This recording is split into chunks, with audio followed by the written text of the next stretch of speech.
Everyone, welcome back again. Friends, आज की इस वीडियो में हम रिव्यू करेंगे क्यू मैथ के बारे में। क्यू मैथ एक ऑनलाइन टीचिंग प्लेटफॉर्म है जहां पर हमें बच्चों को मैथ्स पढ़ाना होता है। ओलंपियाड मैथ्स है और आई गेस ये क्लास फर्स्ट या सेकंड से लेकर आप 12th तक के बच्चों को, ग्रेजुएशन IIT JEE के बच्चों तक भी आप ये पढ़ा सकते हो, राइट। अगर मैं इसके सिलेक्शन की प्रोसेस करूँ तो आपको एक नॉर्मल से साइट पर जाना है, रजिस्ट्रेशन फॉर्म भरना है, इनका एक इंटरव्यू कॉल आ जाएगा आपको और टेलीफोनिक इंटरव्यू, और वो खत्म होने के बाद में इन लोगों की एक कुछ फीस है जो आपको चार्ज की है इन लोगों ने, वो फीस आपको भरनी है। फिर आपको उनकी एक ट्रेनिंग कंप्लीट करनी है, उसका एक एग्जाम देना है, उस एग्जाम को पास करना है और उसके बाद में आपको एक सर्टिफिकेट मिलेगा और तब जाके आप इसके क्यू मैथ टीचर बनकर वहां पर काम कर सकते हो, ठीक है। तो दो सिचुएशंस की मैं पहले बात करती हूँ, प्रोसेस समझ में आया आप लोगों को। अब दो सिचुएशंस की बात करती हूँ, कोविड-19 सिचुएशन से पहले और अभी, उसके बाद में। तो जब मैंने अप्लाई किया था यहाँ पर, तो मैंने 2019 सितंबर में अप्लाई किया था और तब उनका फीस था 7,919 समथिंग, और 1,000 रुपये आपको रजिस्ट्रेशन फीस चार्ज करना था, जो कि सबसे पहले स्टेप आपको भरना ही था आपकी ट्रेनिंग शुरू होने से पहले। तो 1,000 रुपये भर दो। वो ट्रेनिंग के हर एक मॉड्यूल में आपका एक एक एग्जाम होता था, वो एग्जाम आपको क्रैक करना होता है। और अगर आपने मान लो कि आपने एग्जाम पास नहीं हुए, मतलब मैं 2019 की बात कर रही हूँ, एग्जाम अगर आप पास नहीं हुए हैं वो, तो आपको और 2 चांसेस मिलेंगे, 3 चांसेस कर लो। अगर उसके बाद में भी आप नहीं पास होते हो तो आपका अकाउंट जो है वो डीएक्टिवेट हो जाता था 45 डेज के लिए, आई गेस नहीं 45 नहीं 60 डेज के लिए कुछ, तो वो डीएक्टिवेट हो जाता था। और उसके बाद में फिर से आप एक बार एग्जाम वो दे सकते थे, और वो एग्जाम अगर आप पास होते हो तो ही आप आगे जा पाते थे नेक्स्ट ट्रेनिंग के लिए, ठीक है। तो और अगर आपने नहीं किया, नहीं पास हुए, तो आपके 1,000 रुपये रजिस्ट्रेशन के चले गए। तो ये मैंने तब अप्लाई किया था, लेकिन मेरा एक प्रॉब्लम था कि तब ये जो ट्रेनिंग होती थी ऑफलाइन वाली, वो चेंबूर में, मुंबई में होती थी, और जहाँ पर आपको 8 या 9 घंटा कंटिन्यूअसली देना पड़ता था। और तब मेरा बेबी छोटा था, तो और मैं इतना टाइम नहीं दे पाती थी, तो मैंने नहीं किया। वो ऑफलाइन जो ट्रेनिंग होता है वो मैंने नहीं किया।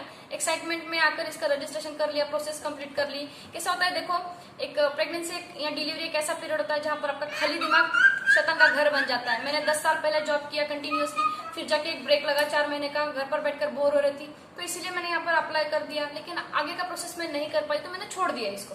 एंड आई एग्री कि ये मेरी गलती है, मैंने कंप्लीट नहीं किया। मैं उस कंपनी के लिए यहाँ पर कुछ नहीं कर रही हूँ। हाँ, मैंने एक रिक्वेस्ट जरूर की थी इन लोगों की कि जो ट्रेनिंग वो ऑफलाइन मुझे दे रहे हैं, अगर वो मुझे ऑनलाइन प्रोवाइड करते हैं, और जो सर्टिफिकेट है अगर वो मुझे, मतलब मैं आकर बस कलेक्ट कर लूँ तो चलेगा क्या। तो तब उन लोगों ने मना किया था। चलो, उन लोगों के खुद के टर्म्स एंड कंडीशंस होते हैं, तो मैंने भी कुछ फिर उसको ये नहीं किया। 1,000 रुपये डूब गए, चलो छोड़ दो।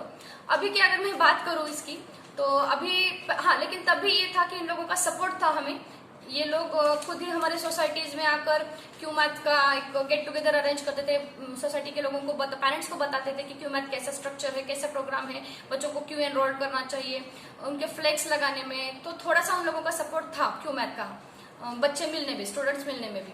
अभी तो ये कोविड-19 की सिचुएशन के बाद में तो बच्चों को घर पर बुलाना ही नहीं हमें, ये तो सिनेरियो ही पॉसिबल नहीं है। तो अब ये लोग हमें अभी खुद ही स्टूडेंट्स प्रोवाइड कर रहे हैं। तो एक क्वेरी तो यहाँ पर एक अच्छी से सॉल्व हो रही है कि देखो, हमें खुद को अभी बच्चे ढूंढने की जरूरत नहीं, अनटिल एंड अनलेस ये कोविड-19 की सिचुएशन कंप्लीट नहीं होती है तब तक। तो एक बार ये खत्म हो जाए तो उसके बाद में क्या होने वाला है, ये तो जो लोग अभी यहाँ पर काम कर रहे हैं वही लोग आपको बता सकते हैं। तो अगर आप में से कोई भी ये वीडियो देख रहा है और उसको पता है, वो काम कर रहा है, तो प्लीज यहाँ पर बता देना कि क्या ये सिचुएशन खत्म होने के बाद में फिर से हमें खुद को, बच्चों को कलेक्ट करना पड़ेगा क्या, ठीक है।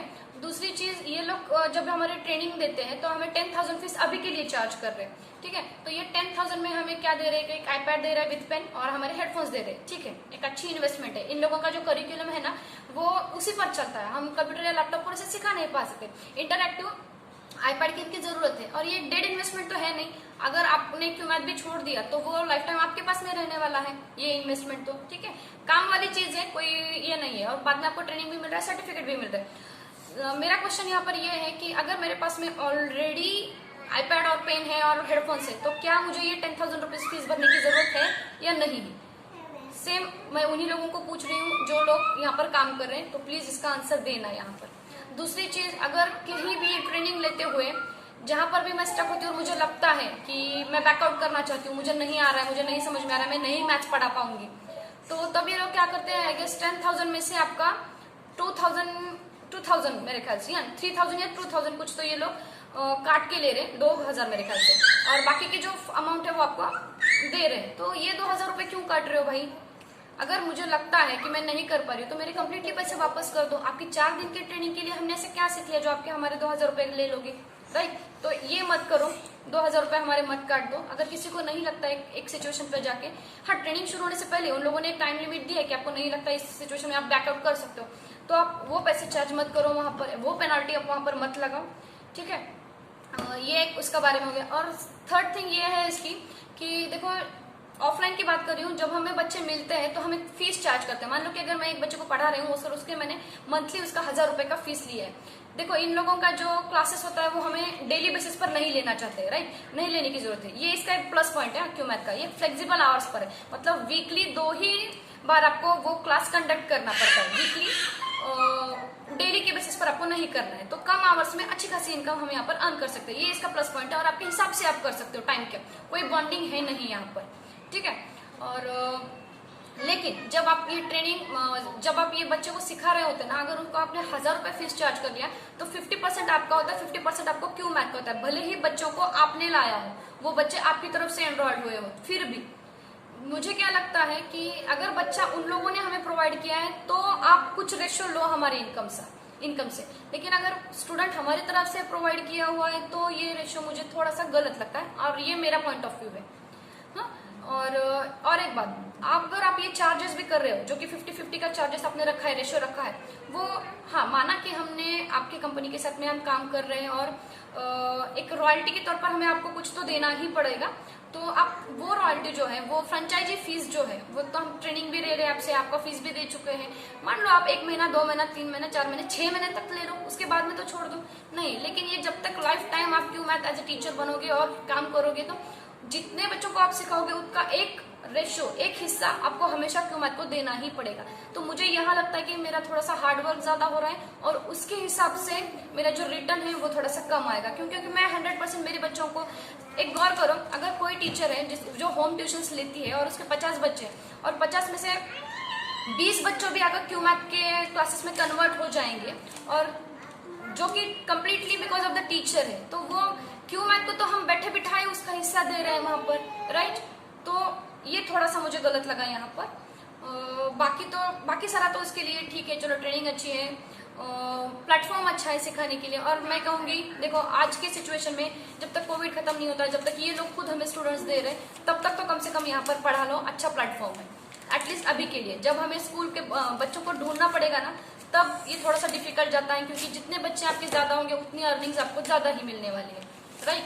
तो अभी की इस सिचुएशंस के हिसाब अगर कर सकते हो, लेकिन जो कोई भी, मैं फिर भी एक रिक्वेस्ट करती हूँ कि जो कोई भी टीचर्स क्यू मैथ पर काम कर रहे हैं तो प्लीज यहाँ पर कमेंट करना। जो 3 क्वेरीज मैंने आपको पूछी है, अगर उसके आंसर्स दे सकते हो तो it's well and good for all of us.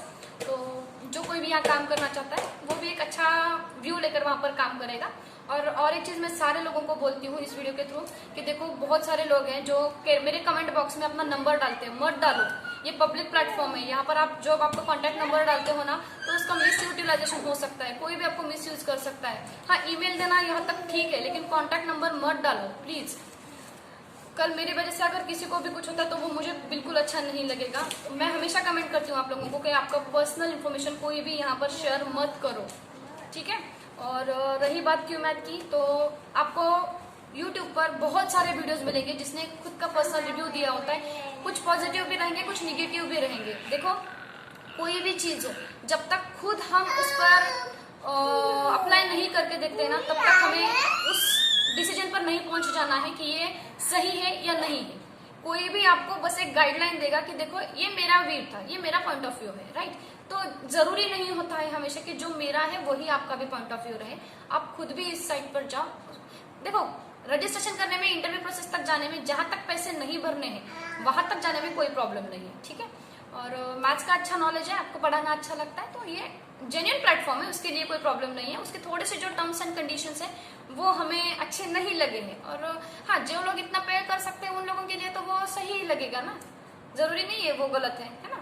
तो that's it for the today's video. अगर इससे रिलेटेड कोई भी क्वेरी होती है तो जरूर पूछना, मुझे नहीं पता है तो एटलीस्ट जो टीचर्स यहाँ पर काम करें वो लोग इसका आंसर दे देंगे।